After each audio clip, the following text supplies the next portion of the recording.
Do you want to know the secret of how to use data to make your customer feel more connected to your brand and business? Of course you do. Let's get into it.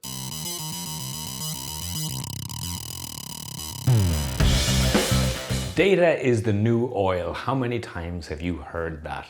But of course, oil is quite useless to us. Crude oil is a raw material. Its potential is huge. You could refine it into gasoline or jet fuel, but on its own, it's nothing. And the same is true of data. The data that you have in your business and your customers is nothing unless you apply some creative genius and human creativity to that data to make it powerful and emotionally connect with your customer. Today, I want to tell you three stories of how brands use data to better connect with customers and to better understand and retain customers. And it comes from the banking industry, from retail, but first from utilities.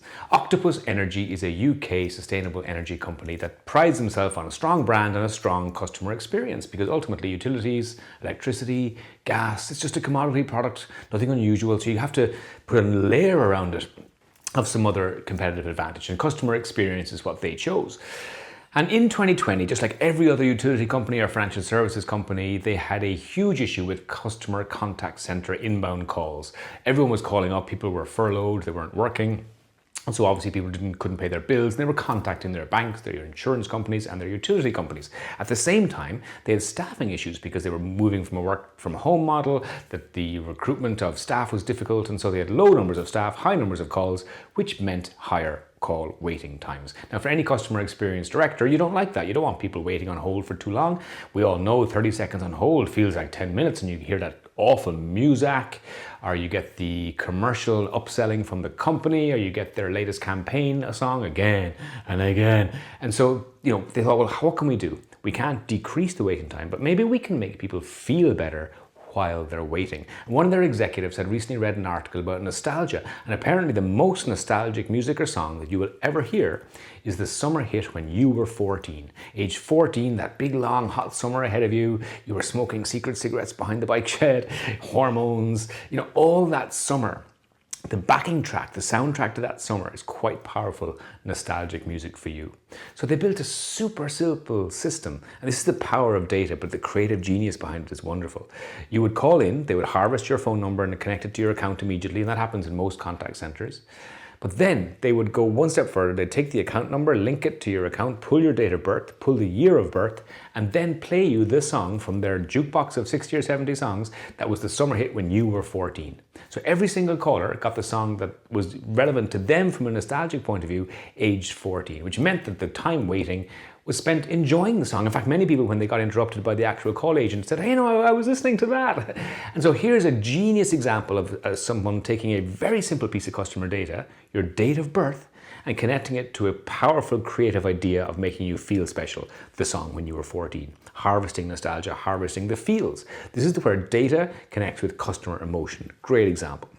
Second one I want to talk about is the Target example, and this is a classic. You may have heard this before. Target, we're looking at identifying the key life stages of customers that were important to them from a potential customer lifetime value perspective. And the two main ones were divorce, which I'll talk about in a moment with another example, and birth. The birth of a new baby, as you're pregnant, all those items you would buy, it's quite a profitable time, but particularly once the baby is born, chances are you're going to stay with that particular retail for a number of years. It's a stressful time in your life and you don't change other things. And so Target knew that if we can market strongly to people while they're pregnant, we can kind of lock them in for 5 or 10 years, and that's obviously quite an amount of revenue. But how do you know when someone is pregnant? So they asked one of their data analysts, could he look at this?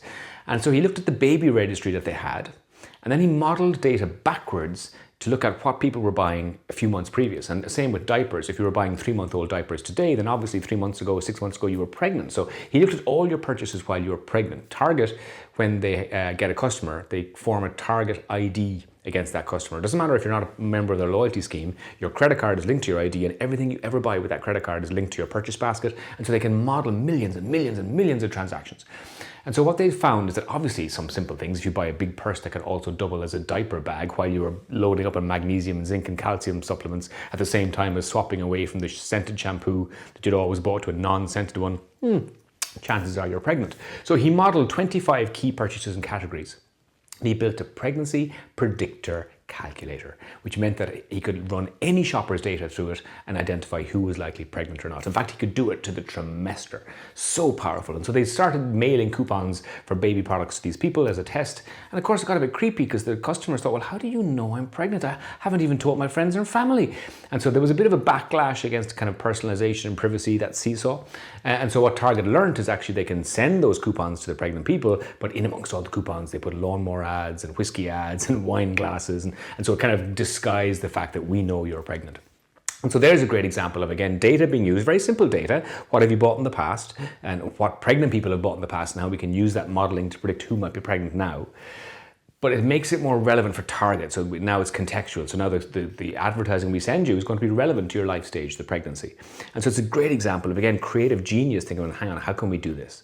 And the last example I want to talk about is from an American bank. I was sitting on a plane recently next to a data scientist who used to work for one of the big American retail banks. And he started talking to me about the data manipulation and they were doing to understand consumers. And particularly his job was working with high net worth individuals. These are wealthy people.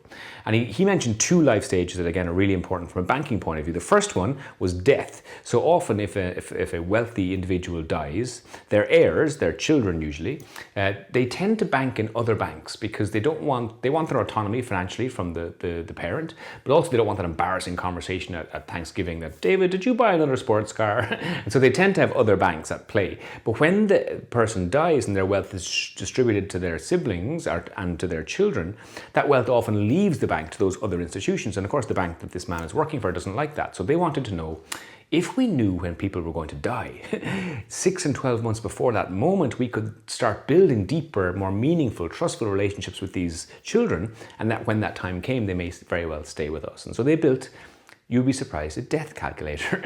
So obviously sudden death you can't predict, but you can predict through looking at financial data and spending patterns and investment patterns if someone is terminally ill. If they're terminally ill, they tend to start behaving in a certain way, moving investments around in a certain way, obviously healthcare spending, and you can see it in the data. Like those magic eye pictures in the 90s. If you look at the data in a certain way, you can see the image.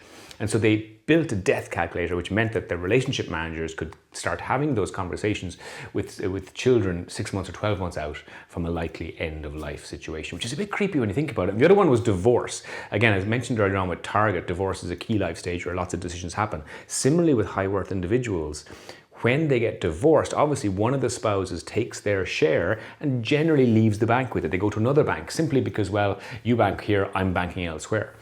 So again, the same problem. It's a succession problem and a continuation problem for the bank.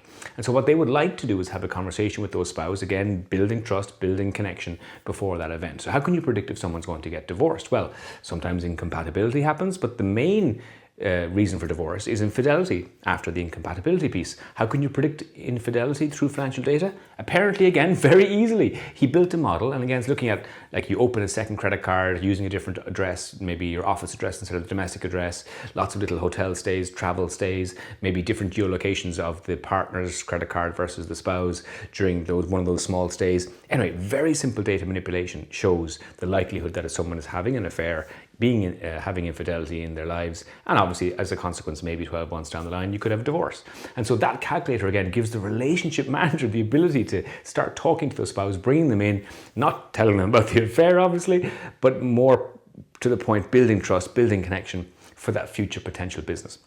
What's really creepy about that example maybe is you think, oh my God, they're looking at all my data, they know so much about me. Well, yeah, it's already happening to you right now. Every time you open WhatsApp and have a conversation with your friends and family about that thing, that product, that service, and then of course, 2 days later, it pops up on your Instagram feed.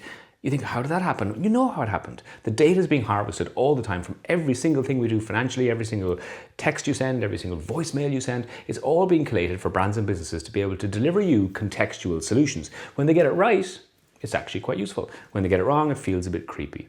But those three examples, Octopus Energy, that bank, and Target, the retailer, all use data in a creative way. And that's the point of today's post and video. If you get the connection right, if you use data in a way that makes me feel special, like I'm on hold, listen to my favorite song, or if you give me contextual relevant coupons because I'm pregnant and actually need those, that's all relevant to me. So make sure you use your data. Have a look at the customer data you have.